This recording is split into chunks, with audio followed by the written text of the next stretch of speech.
पूर्व पार्षद डॉक्टर रमेश कुशवाहा जी, विद्यालय के प्रबंधक और हमारे हमसफर भाई जेपी मौर्य जी, विद्यालय के दूसरे प्रबंधक भाई विनोद यादव जी, हमारे कांग्रेस पार्टी के सम्मानित नेता आदरणीय विजय बाबा निषाद जी, हमारे युवा साथी एडवोकेट अजीत यादव जी, सामने बैठे हमारे हजरतपुर के साथी ज्ञान प्रकाश गौतम जी, रघुवीर यादव जी, हमारे महेश पाल जी, सम्मानित सभी प्रधान, पूर्व प्रधान, हमारे समाजवादी पार्टी और गठबंधन के जाबाज साथियों, मैं सबसे पहले इस कार्यक्रम के आयोजक साथियों को यहाँ देर से आने के लिए सार्वजनिक तौर पर क्षमा चाहता हूँ। ये देरी किसी और कारण से नहीं, आज पूरे पार्लियामेंट में एक ही बार लोग का चाह रहे हैं कि पाल साहब हमारे गांव आ जाइए, थोड़ी देर के लिए आ जाइए, 5 मिनट के लिए आ जाइए, जबकि हम वर्षों से चुनाव लड़ रहे हैं। उसके बावजूद सब जगह हम नहीं जा सकते।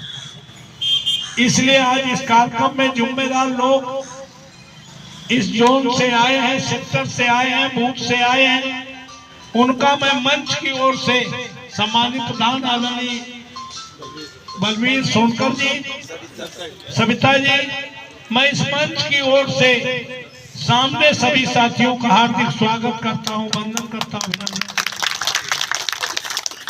और आज कोई लंबी चौड़ी बात करने का वक्त नहीं है। चुनाव का बिगुल बज चुका है।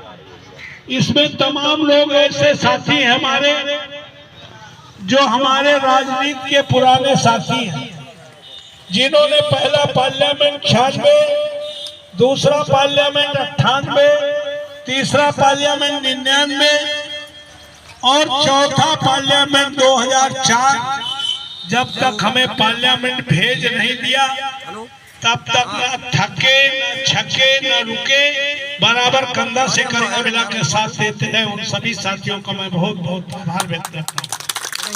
तमाम साथी ऐसे हैं, 2009 के चुनाव में जब मैं आया, समय कम था, आखिरी दिन था, फिर भी हमें बिना देखे, बिना सुने, बिना बताए, बिना जताए लोगों ने दूसरी बार देश की पंचायत में बड़े पैमाने पर भेजने का काम किया था। उन सभी साथियों को मैं पुनः हार्दिक स्वागत करता हूं, वंदन करता हूं, अभिनंदन करता हूं। ये 24 का चुनाव नहीं है, ये चुनाव और पिछले 2 बार जब मैं एमपी बना हूं तब के चुनाव में, इसके चुनाव में जमीन और आसमान का अंतर है। उस समय के नेताओं में, उस समय की सरकारों में नीति थी, नियत थी, नैतिकता थी।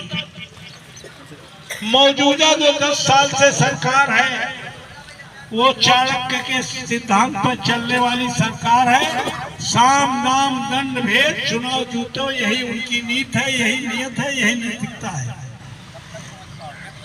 ऐसे समय में जब पूरे देश के नेता आदरणीय मोदी जी ईडी, सीबीआई के माध्यम से, कोर्ट के माध्यम से उनको जेल में डलवाने का काम कर रहे हैं, जो संविधान में बोलने की आजादी है उस पर पूरी तरह से पाबंदी लगाने का काम किया है। अभी हाल ही में 3-4 दिन पहले सुप्रीम कोर्ट ने कहा है किसी सरकार के खिलाफ विपक्ष का टिप्पणी करना अपराध नहीं है, लेकिन इस अपराध की सजा राहुल गांधी पा चुके हैं। उन्होंने कर्नाटका के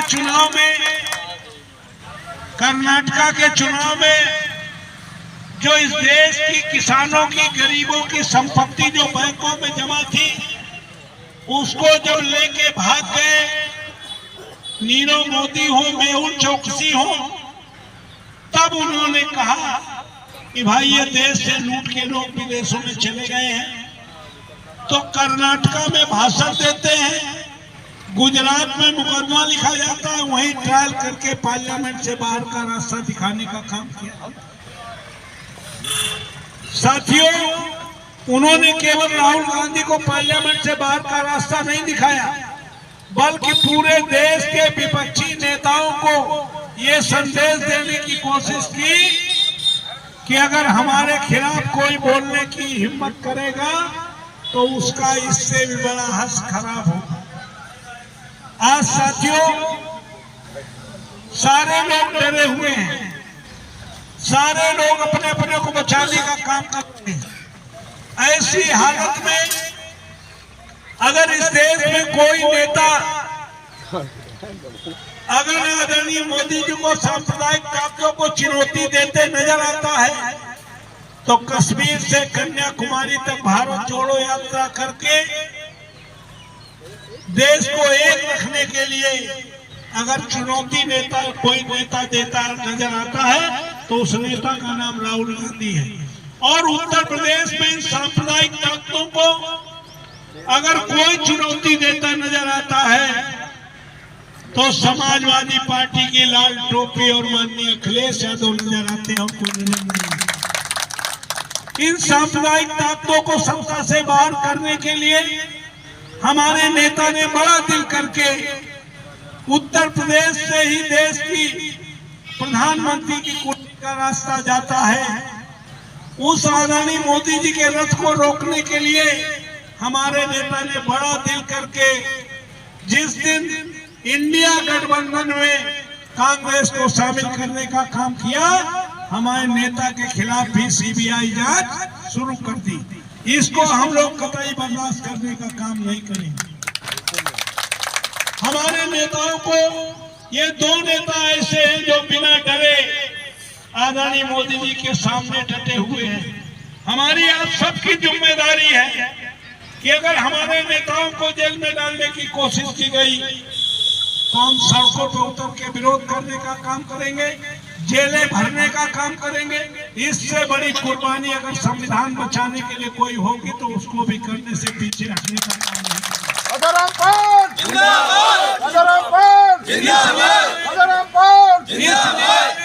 इसलिए हमारे नेता ने आज पीडीए बनाया है।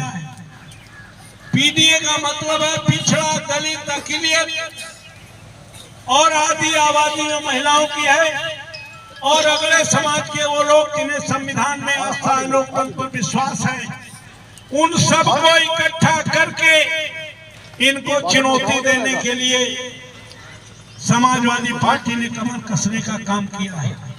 जिस दिन से इंडिया गठबंधन हुआ है तो एक बहुत बड़ा संदेश गया है पूरे देश में और खास तौर पर उत्तर प्रदेश में। हमारे अल्पसंख्यक समाज के लोग जिनको बुलडोजर से डराया जा रहा है, उन्हें ये विश्वास हुआ है कि अगर बुलडोजर से अगर ये अस्थायी सरकार से कोई बचा सकता है तो इंडिया गठबंधन बचा सकता है। और दूसरे दलित समाज में हमारी बहन जी की चुप्पी से बड़ी बेचैनी थी। दलित समाज को सबसे बड़ी चिंता है कि भारत का संविधान अगर एक बार और मोदी जी बैठ गए तो बदल जाएगा। लेकिन जिस दिन से इंडिया गठबंधन कांग्रेस और समाजवादी पार्टी का उत्तर प्रदेश में गठबंधन हुआ है, उस दिन से दलित समाज को भी लगा है कि अगर कोई संविधान की रक्षा करने में सक्षम है तो चुप्पी साधने वाली बहन जी नहीं, इंडिया गठबंधन सक्षम है। कांग्रेस और समाज